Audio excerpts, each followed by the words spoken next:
As a finance professional in a disrupted business landscape, what does it take to be in demand? What does it take to attract great paying international roles? If you're an ICAN member, it'll just take one exam. That's all it takes to complete the globally recognized SEMA professional qualification and the internationally respected CGMA designation. As a SEMA member and a CGMA designation holder, employers will look at you as a finance professional, constantly acquiring new skills to add value to the business. That's why they'll be willing to pay premium to hire and retain you. If you have 5 years of relevant experience and are an ICAN member, you can directly sit for the final exam of the SEMA Professional Qualification, the Strategic Case Study Exam. Start studying the SEMA Professional Qualification. Prepare to make an impact.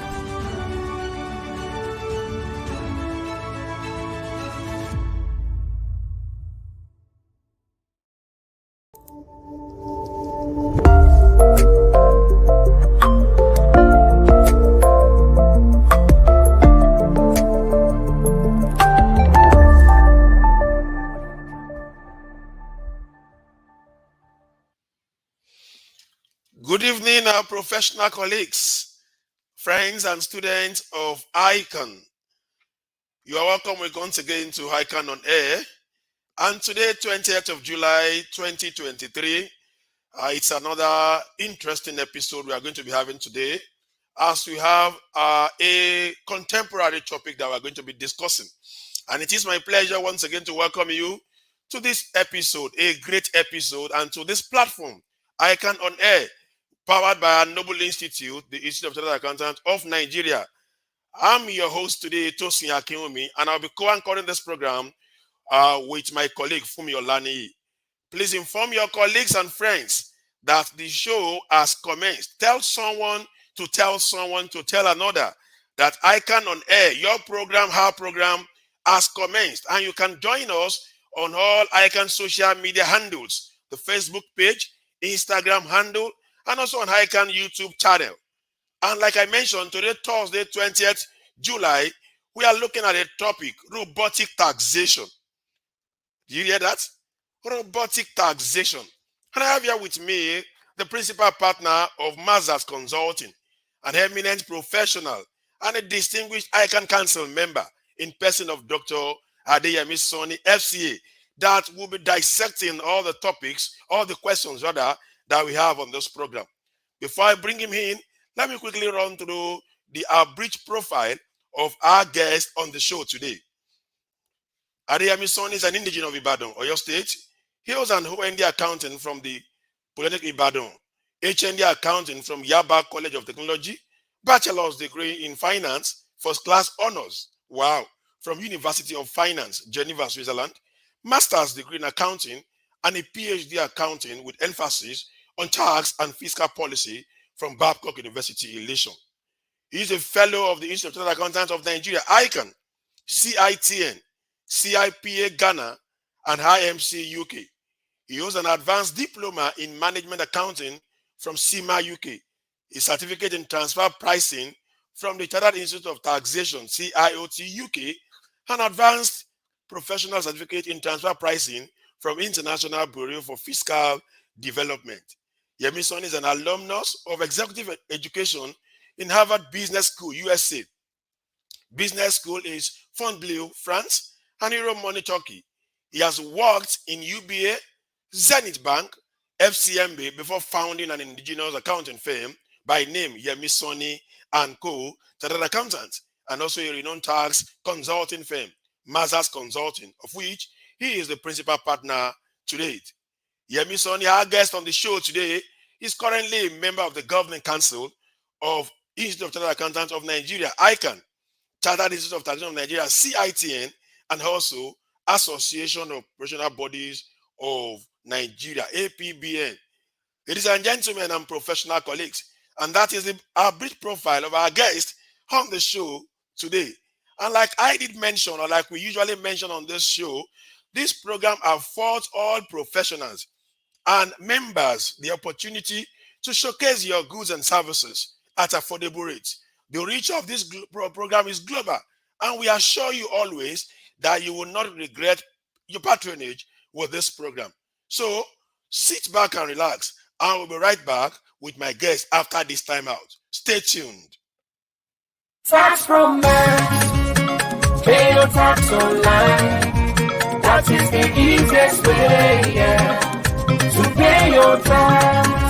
Companies income tax, value added tax, tertiary education tax, pay with tax romance. For returns when due, pay your tax correctly and get your e-tax clearance.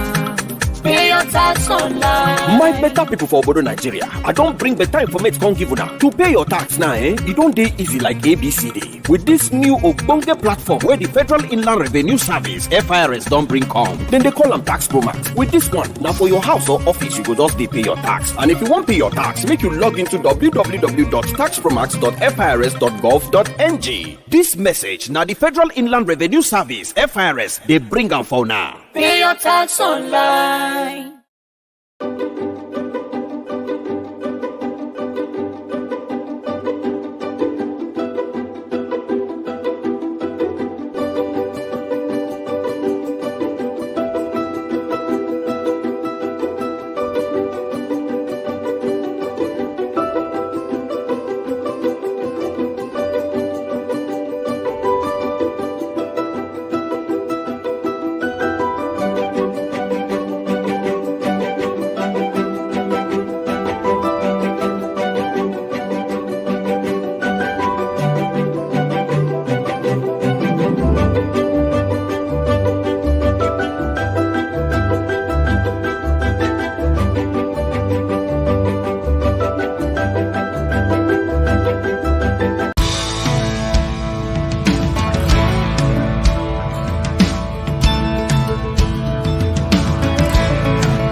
You are muted for me. You are muted. I can see you are muted.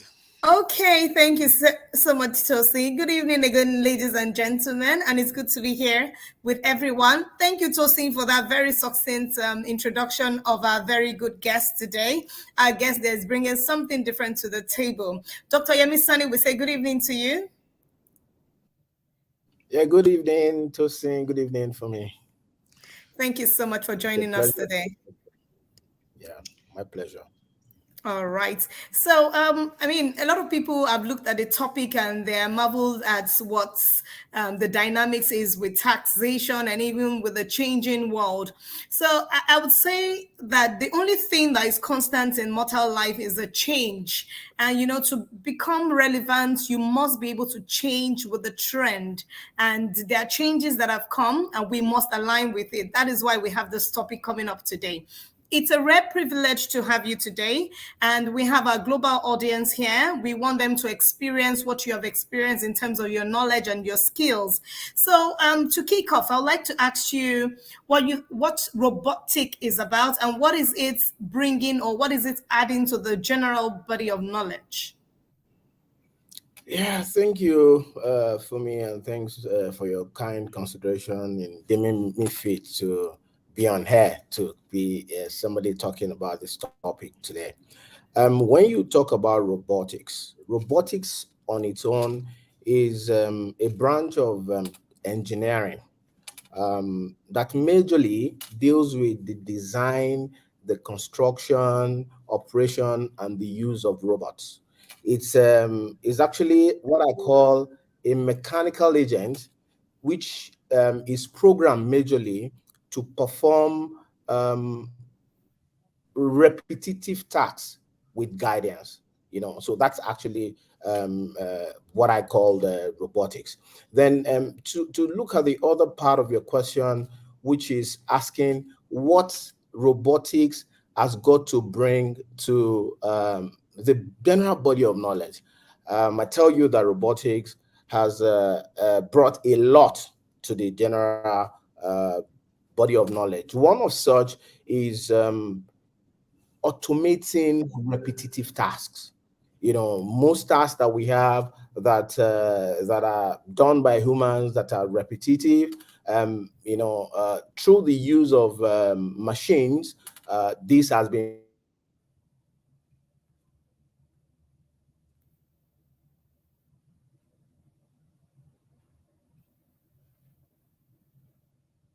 made possible. To have a more efficient way. Exploration, for example, you hear about people going to space, or you hear about people trying to find certain things beneath the ocean where humans may not be able to go there. You find out that this branch of technology has been deployed to help to in this area, using robots to go and generate the necessary information for these. Then you talk about in terms of even what I call an assistive technology. For example, robotics has been used to help people with some people have limbs that have been cut and they need to make prosthetics. Robotics has been used to make this so that it will feel like the person is using his leg, is able to feel this thing. Also, if you look at in the area of surgery, a lot of times when a surgery is to be performed on humans, we know that the next thing is to open them up. Yeah, but with with the introduction of robotics, this has made things a bit more advanced and less opening and cutting of women to be able to perform operations. Then in terms of research too, robotics has come to play a very big role in that. Wow, wow, wow. That's a mind blowing explanation we have been able to receive from you. I would say, but still a follow up question on that question, because I can confess Okay. to you that when many people got this flyer, they are like robotic taxation. This is new. Well, what is it all about? What does this actually mean, and all of that? So, still on that question, what is robotic taxation, Dr. Yemi? You see, what you're talking about, robotic taxation, what you're saying majorly, because we should not mistake tax automation to robotic taxation. It's more of robot tax. Now, what is a robot tax? Now, when one of the things that I've told you that robotics has brought to the body of knowledge is the automation of what repetitive tasks. So don't forget, this repetitive task that we're talking about were being done by humans, right? And now the robotics will take up this particular role, right? Even though, of course, it's done more efficiently. Now, you find out that these people, they earn income from these repetitive tasks that they do. Now this income is being taxed by government, right, which is used to embark on infrastructural development for the nation. Now the question is, what happens when this repetitive tax is being carried out by a robot? So now that tax has been done by a robot. The income, tax that is supposed to be on the human doing that has gone, loss of revenue for that particular state. And so what happens there? So what I say really majorly is, a robot tax is actually a legislative strategy to disincentivize the replacement of workers by machines. And, it bolsters on the social safety net for those who are displaced. And the truth of the matter is that, yes, it's an area of interest where people want to know, but has this been done anywhere in the world? The answer is yes. There's only one country that I know right now that has that is doing that, which is South Korea.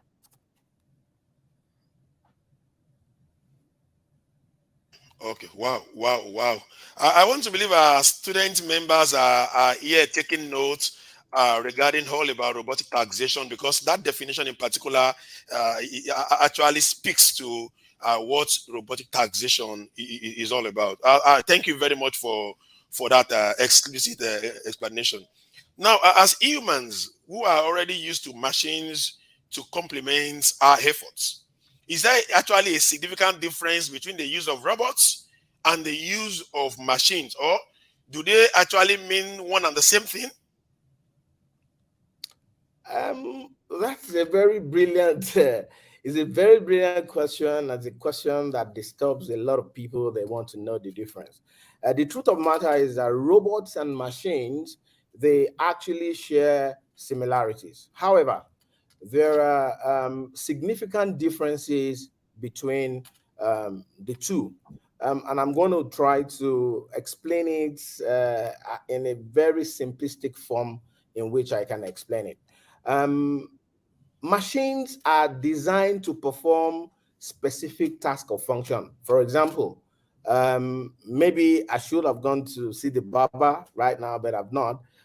What would they have used? They will have used a clipper, right? And that clipper is performing, barbing my hair, right?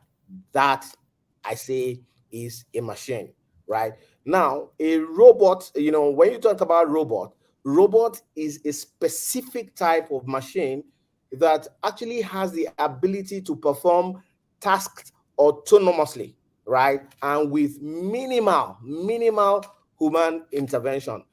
So they build it in such a way that they can program what they want the machine to perform. So rather than the clipper that I need to use to barb my hair, a robot actually carries out that process of barbing my hair. So that's just what I say. The difference, major in highlight of the difference. Now, when you now talk about machine and robots, right? Like I told you, you can program robots, but you can't program machines, to perform what humans will do.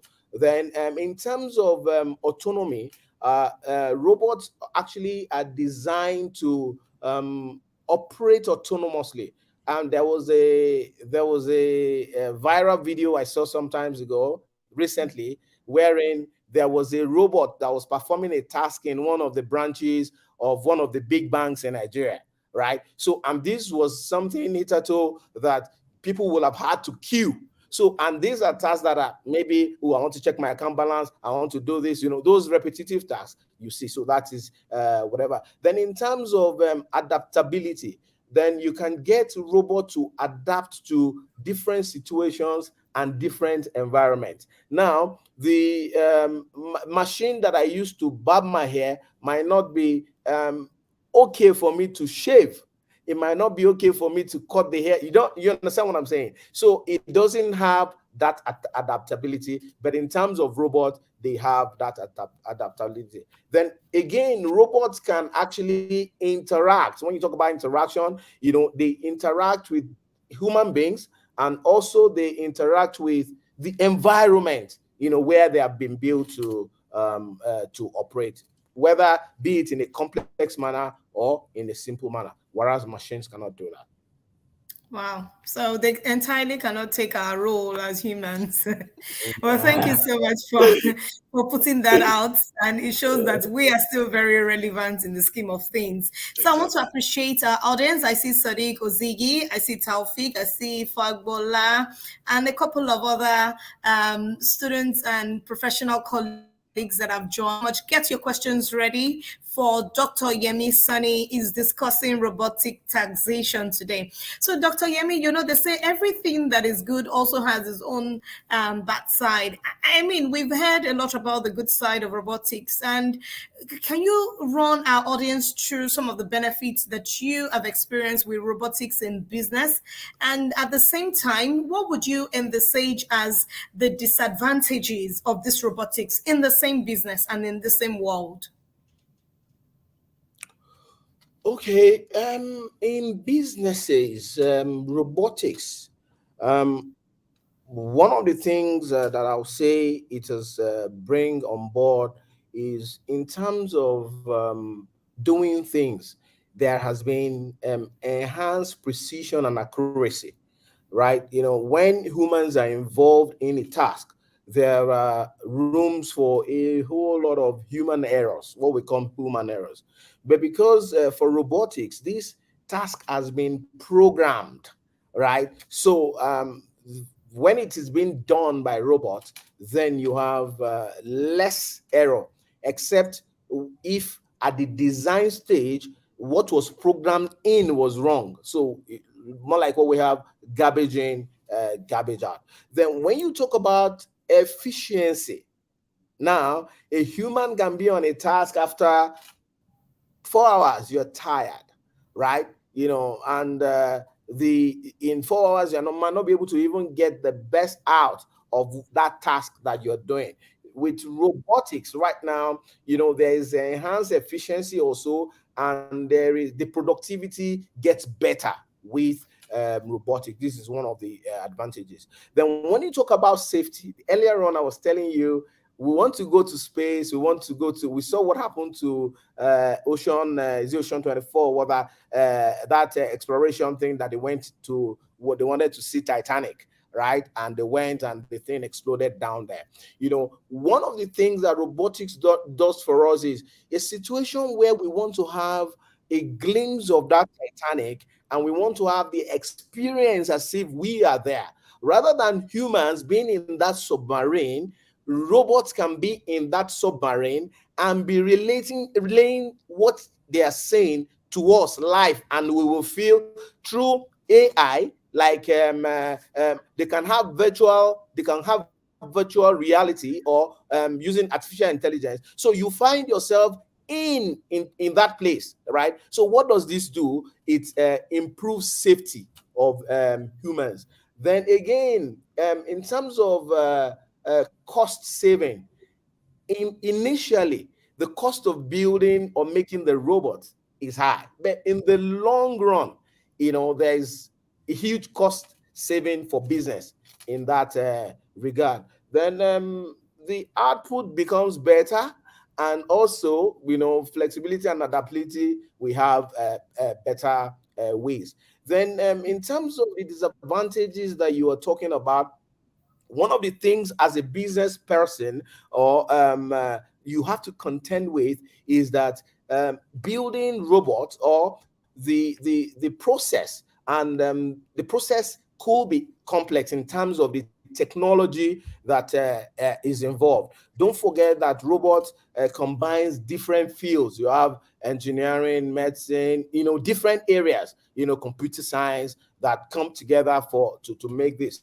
So the technological complexity is one of the things that we need to contend with. Also, robotics. Yeah, a lot of people, the fear that people have is that, oh yeah, people will get to lose their jobs. Yes, people will lose jobs, but trust me, the people that will lose jobs are people that are doing repetitive and mundane tasks, right? So of course there could be job displacement. That's one of the disadvantages, and that. Then don't forget, robot is a form of machine.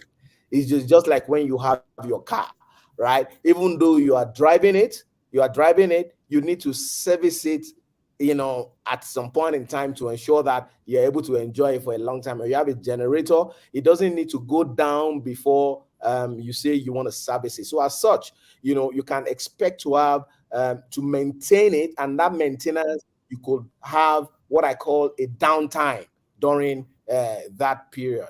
And also with robots, there is no human touch. To be on a lighter note, we saw what Elon Musk did, where he built girlfriend for people. So you can actually buy a girlfriend and specify how you want her to look and all the things you want to. But the truth of the matter is that it still lacks human touch. Somebody like me, I like human touch. So one of the disadvantages of robotics is the fact, it lacks human touch. So those are the things that I can just pick from the top of my head right now. Wow. That's so detailed and extensive, so to explain. And I'm glad to announce to you, Dr. Yemi Sanni, that in your last explanation, you have been able to respond to one of our audience questions. Because I can see a question from an audience, Fagbola, who is already asking if this concept of robotic taxation would actually not put our people into unemployment. And I can get you clearly that will only happen to those who are working, who are doing mundane and repetitive tasks. So you can say that's a question. Fagbola Temitope Adeni, you say, apart from South Korea that introduced robotic taxation in 2017, how popular is this model in Africa? And I hope this will not throw more professionals into unemployment market in the long run. I think you have been able to answer that question in the course of your explanation. Yeah. Let's quickly take this question, and after this we'll go on the break. Doctor Sir, are there special skills or knowledge which professional accountants will require in order to remain relevant in the face of the likely changes that would accompany robotic taxation concepts? Yes, there are special skills that our people would need to have. One of such would be data analysis and interpretation skills. And I say this with, because as automation is increasing, there'll be data-driven decision making in taxation, and professional accountants need to enhance their data analysis and interpretation skills. So this skill is actually required. Then also, there's a need for technological proficiency by our professional accountants, because the truth of the matter is that the train has moved, and to remain relevant, our professional accountant, there's a need to develop a solid understanding of the automation technology. It's very, very important, because without it, you won't be able to move forward. Then, and part of these are understanding what I call the robotic process of automation. Then you need to understand artificial intelligence, and you need to understand data analytics. Now, you find out that what artificial intelligence does for us is it makes life relatively easy on all fronts. So what it does is that it helps us to enhance the efficiency of what we do. So for us to be able to get to that level, we need to know how to use it. I liken it to this. In 2020, there was COVID. Prior to COVID, of course, we were not used to hybrid work, or virtual working virtually. Then, bam, Zoom came, right? And other means of trying to have meetings virtually. Now, if you don't adapt to how to use Zoom, Meet, and all other tools to meet with the new norm, then you are going to find yourself behind. Then also, there's a need to have what I call advisory skills and probably strategic thinking skills. And why is this necessary? Don't forget, this automation removes repetitive and mundane tasks. And when it does that, it frees our time as professional accountant to engage in strategic thinking and decision making for the organization. So we need that skill to be able to move in this coming of robotics. Then also, there is a need for continuous learning and adaptability. We need to adapt. We need to agree that, something new has come to stay. And because it has come to stay, there is a need for us to adapt our system, adapt ourselves into this process. So this also. Then we talk about ethical and professional judgment. In terms of automation technology, what it does is that it brings in considerations such as data privacy, security, and compliance.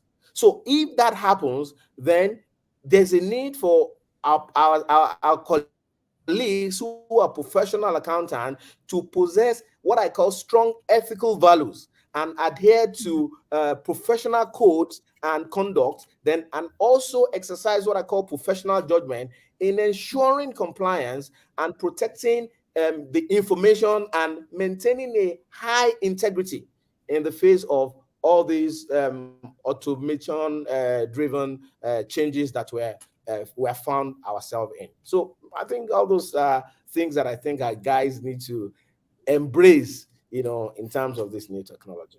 Interesting conversation. Thank you so much, Dr. Yemi Sanni, for sharing in your knowledge of robotic taxation. So our audience, we still have room to send in our questions. Remember that this is ICAN on Air, your favorite and educative program. We are going on a break now. We want to go on a commercial break. Remember to send in your questions, and Dr. Yemi Sanni will so take on all the questions that you have. So we'll be right back after the break. Tax romance, pay your tax online. Tax romance, pay your tax online. That is the easiest way, to pay your tax. Companies income tax, value added tax, tertiary education tax, pay with tax romance. For returns when due, pay your tax correctly and get your e-tax clearance. Pay your tax online. My better people for Obodo Nigeria, I don't bring better information come give una. To pay your tax now, it don't dey easy like ABCD. With this new Ogbonge platform where the Federal Inland Revenue Service (FIRS) don't bring come, then they call them Tax Pro Max. With this one, now for your house or office, you go just dey pay your tax. And if you want pay your tax, make you log into www.taxpromax.firs.gov.ng. This message now the Federal Inland Revenue Service (FIRS) they bring them for now. Pay your tax online. Security is key to national development and growth. No nation can be truly economically successful without peace and stability, or when its security is threatened. This is why we must perform our civic obligation of duly paying our taxes so as to provide the needed resources for government to secure our lives and properties. When we pay our taxes, government is provided with the needed resources to equip our security agencies for a safer Nigeria. The money we pay as taxes is used to purchase equipment and hardware, invest in intelligence and other sophisticated technology, as well as cater for the welfare of all security personnel. A secure nation is a prosperous nation. Nigeria is safer when we pay our taxes. FIRS, it pays to pay your tax.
Welcome back to ICAN on Air.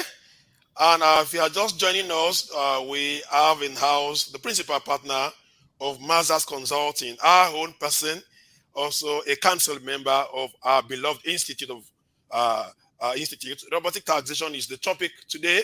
You can send in your questions, and he's on seat to dissect the questions regarding robotic taxation. Doctor, the next question will be this. As a Nigerian and with your knowledge of the average literacy level of Nigerians and the current energy costs, how practical or feasible is the application of robotic taxation in Nigeria? That's an interesting that's an interesting question. Um, the feasibility and the practicability of implementing robotic taxation in Nigeria will actually depend on a number of factors.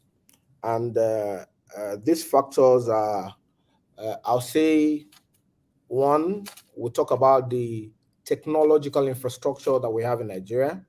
And next, we'll be looking at the energy cost. And again, I think we should be looking at the average literacy level because for it to be implemented, we need to look at that. So when you talk about the literacy level, we know that the literacy level in Nigeria has been gradually improving over the years. Of course, it used to be very, very, very, very low. But there is still probably a significant portion of our population with limited access to education, even though government is doing a whole lot to be able to ensure that they are educated. Then when you talk about implementing robotic translation in Nigeria, it will actually require a workforce with sufficient technological literacy and skills to operate and manage the automated systems effectively. Because the truth of the matter is that robotics is not for illiterates. And when we talk about technological infrastructure, here we thank God that there's a lot of improvement with the telecoms industry, the internet, and all that. I can imagine how bad it was years back. So, because for you to implement robotics, there's a need for a reliable internet connectivity, and there must be robust IT systems. So, for that to happen, we know that Nigeria has been making strides in improving its technological infrastructure, and but I tell you, there may still be challenges in certain regions, or what I call the remote areas. These are places that even the central bank is having problem ensuring there's financial inclusion. Then, in terms of energy costs, of course, everybody in Nigeria knows that, right? To implement robotics, there's a need to have constant energy. And with what we are seeing right now, we know that energy cost is abysmally high. So for them to be able to do that, government needs to do a lot to ensure that they're able to arrest the high energy costs so that it's going to help in this regard.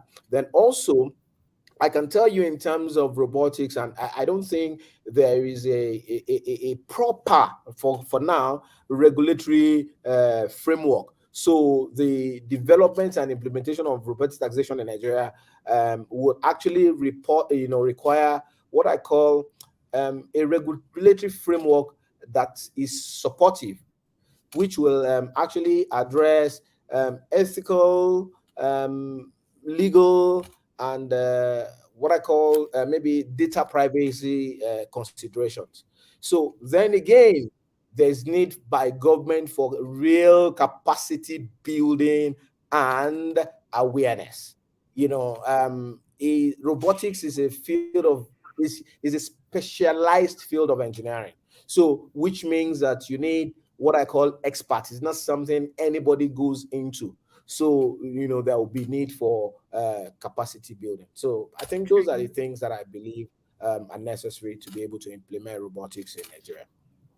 Okay, we get that very well. Thank you so much for shedding light on what we need to do to ensure that we are ready. We are ready to kickstart on robotic taxation, even in Nigeria. So my question for you, sir, is, the federal and the state government are always reviewing existing tax laws, and they look for ways in which the internally generated revenue can be increased. So how can robotics be applied to achieve this without further improvising business and citizens? Everyone is already saying, oh, there's too much tax. So what efficiencies can be derived through the application of the robotics in our tax administration? And it just makes me understand the question that is on the screen right now from Golden Boy. I think I want you to please respond to the questions together, where it says, from your explanation, robot is to do repetitive job like human. I believe some jobs are physical in nature. What physical job will be done by robots in taxation? So just please align it with the taxation and the IGR. Okay. In terms of application of robotics in tax administration in Nigeria, what I will say is that it can bring a lot of efficiencies and contribute to increasing IGR without unduly burdening businesses and citizens. How and what do I mean by this? I can tell you, but for maybe a few states governments in Nigeria, we know that in terms of IGR and the efficiency of enhancing IGR, they are still scratching the surface. Now, and people that have recorded increased IGR in the country, what has happened? It's not because they have introduced new taxes in their states. No, it is that they just woke up to the realization that, you know what, FAC allocation cannot get me there, right? There's a need to look internally.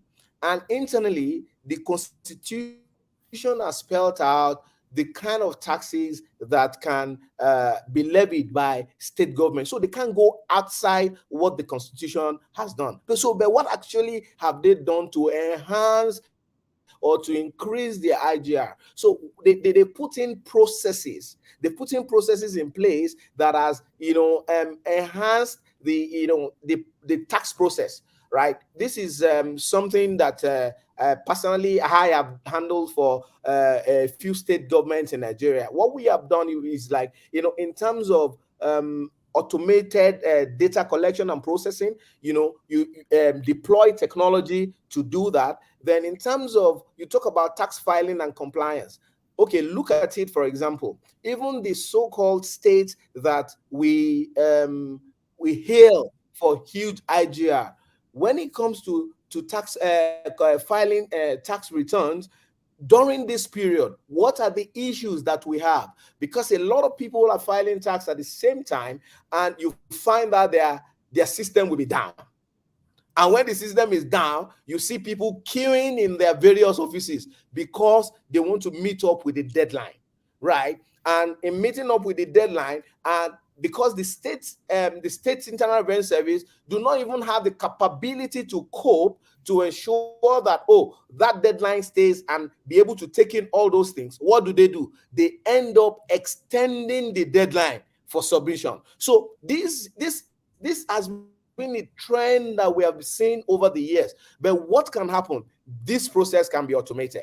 And once it is automated, you won't have this kind of issues that we are having. Also, if you look at real-time monitoring and monitoring and analytics, you will see that analytics can be combined to enable real-time monitoring of tax compliance. Now, you find out that when you talk about enhancing IGR, a lot of ways in which most states' internal revenue service embark on enhancing IGR is aside, a lot of them that are applying using deploying technology now is majorly through enforcement. They carry out tax audit. If you don't pay, they come to enforce whatever. However, there are other ways they can do this in a more cost-efficient way, right? By playing with the mindset of the taxpayers, to ensure that there's voluntary compliance by the taxpayers. When you have voluntary compliance by the taxpayer, you find out that it is easier and cheaper to be able to enhance the IGR. Then in terms of carrying out audits, you find out a lot of states, internal revenue service, have made tax audits an annual ritual, right? So they send letters to taxpayers on an annual basis. I think this is wrong. Why? Because the process has not been fully automated. Otherwise, you will have what I call risk assessment and audit support, so that the audit becomes a risk-based audit. It does not have to be every year, and because the cost of doing that is high, and you find out that a lot of these state internal events, there is even jobs that have been done 6 years that have not been concluded. You understand? And that is still irreceivable. So once they move out from that and deploy effective technology, it will enhance efficiency in this area. And also, taxpayers need to be seen, when you say customers are king, they need to be seen as king. So you need to enhance taxpayer services. And how can you enhance taxpayer services? The truth of the matter is that, on a normal day, nobody wants to part with money. Now, because the law has mandated them to part with money in form of taxes, right? You need to simplify the process for them to be able to make this payment. But when you make it very cumbersome, complex, difficult, then it becomes hard. But with the introduction of automation, this becomes seamless and people will be able to make payment with relative ease.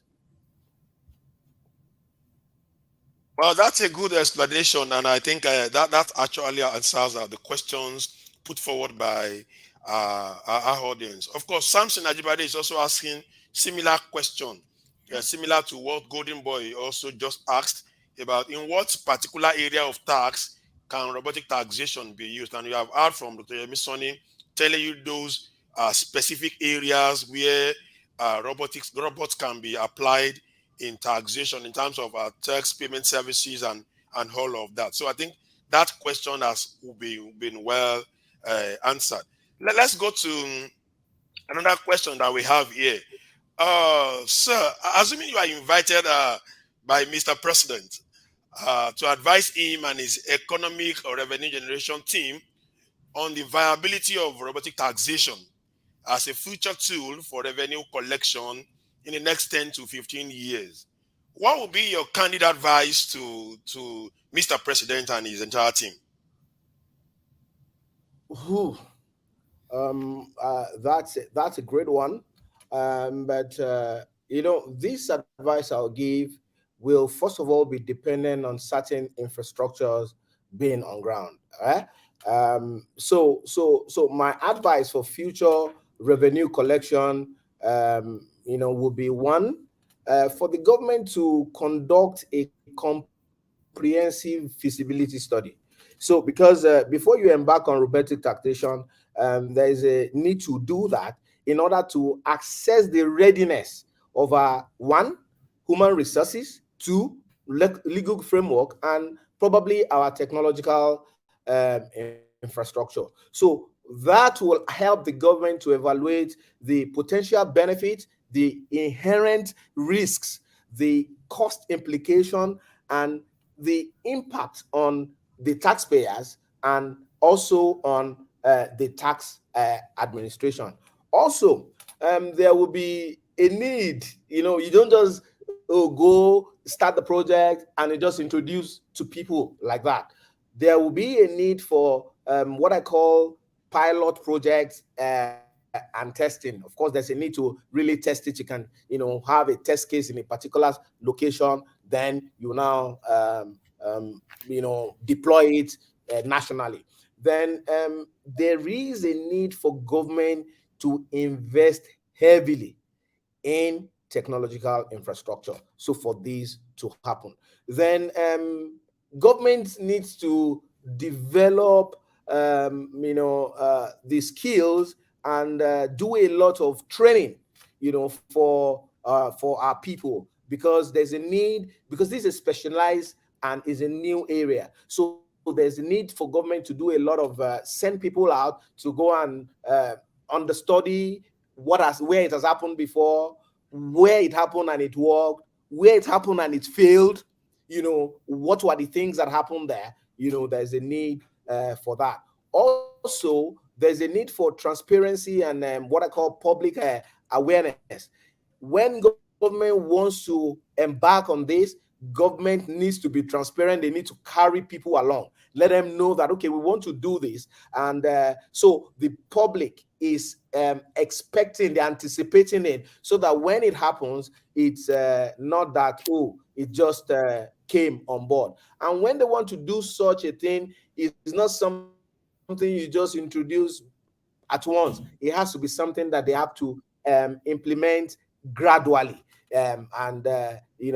Did I mention collaborating with stakeholders too? Because that is very, very important as well. Then when this is happening, trust me, there are certain ethical issues that will arise, such as things on data privacy and security concerns.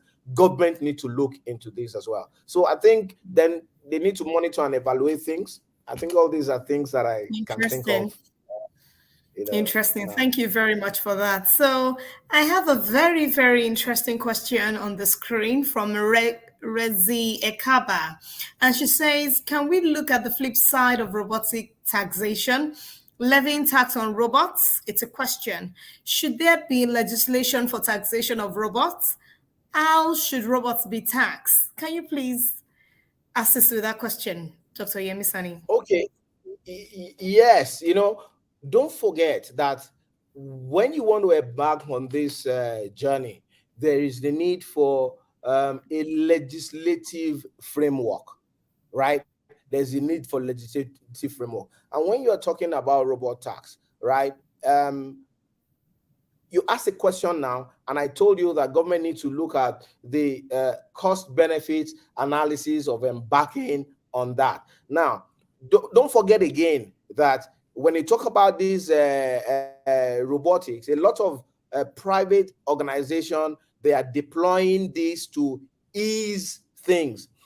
And when they do this, the relative impact, like I said, is the loss of jobs for people that are doing repetitive tasks. And what happens here also is that if these people were being taxed, paying income tax to state government, that income tax is going to be lost. Now, the time, of course, there's efficiency. A lot of things comes to the advantage of the enterprise or company that is employing that process. Now, in terms of taxing the robots, if you're talking about robot tax now,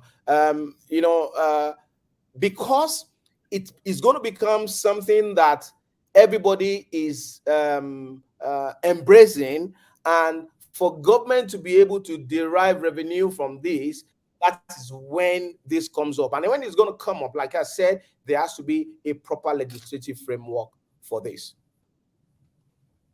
Thank you very much, our own doctor. And I can see we have lots of questions, but unfortunately, our time is fast spent. So in closing, ICAN is always open to ideas that would positively advance the growth of our members, the accountancy profession, and the Nigerian business environment at large. So please, what are your suggestions on filling knowledge gaps on opportunities in robotic taxation? Yeah, here it's very, very, it's very, very simple.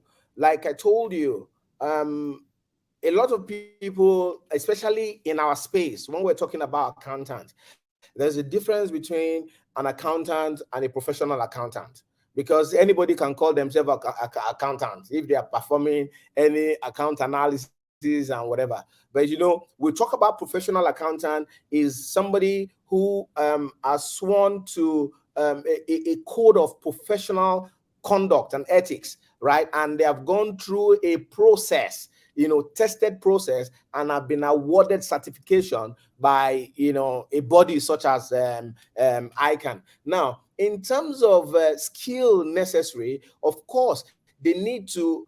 Don't forget that this robotics, what it does is it aids automation. Now, in aiding automation, there's a need to know how to deploy this to enhance what we are doing. So our people need to be, develop themselves in terms of technological innovations that are coming up. For example, now we know that there's artificial intelligence aids in doing certain things. So you need to keep yourself abreast at all times, training and retraining, upskilling and reskilling at all times, and you will remain relevant in this space. Exactly. Training and retraining at all times, and you will remain relevant in this space. And that's the closing shot from our guest for today, Dr. Yemi Sanni FCA, the principal partner of Mazars Consulting. Dr. Yemi Sanni, you have been wonderful on the show today. And on behalf of the entire team, we want to say thank you so much for coming on the show today, sir. You're very much welcome. And it's Thank my you, pleasure sir. to really be on your program today. Thank you. Thank you, sir. Do have a lovely evening. And you too. Bye-bye. Bye. Okay, for me, let's quickly take the announcements that we have on the show today. The 53rd AAC is around the corner. The 53rd Annual Accountant Conference is around the corner. And it will be an hybrid program, combination of physical and virtual. The theme for this year's Annual Accountant Conference is Nigeria, Imperatives for Inclusive Development, coming up between Monday, October 9th to Friday, October 13th, 2023 at International Conference Center, Abuja, FCT, Nigeria. Ensure you register. This program is for all members and friends of the Institute. Ensure you register as soon as commenced in earnest. If you need any more information, please go on to the website of the Institute and you will see all that you need to quickly register for the 53rd AAC. We're having, by July 28, 2023, there will be a one-day FinTech workshop and the FinTech event for fresh accounting graduates. And the event is powered by ICAN Entrepreneurship Development Center, July 28, 2023, and its time is 10 a.m. Please log on to ICAN website and you'll see more information about this program. And lastly, for today, there will be a 2-day workshop on forensic audit of excess bank charges and investigative reporting. There is also a virtual program to come up on Zoom. Date July 31st to August 1st. The amount is also 25,000 naira. If you are interested in this program, you can log on to ICAN website and also see further details. And that will be all for today regarding the show. Fumi, you have something to say? Can see you smiling. I just want to make everyone understand that robots will not replace us. Just continue to do something dynamic, something different from the ordinary. Don't do repetitive skill schedules, and then you will be relevant in your field and your skill. Thank you so much, everyone, for joining again. From me, it is have a good evening. Thank you very much, Fumi. And to all our audience, we're sorry we couldn't take all your questions, but certainly believe this is your program and it is meant for you. We want to thank you for being part of the show today. I remain Tosin Akinwumi saying thank you for watching and bye for now.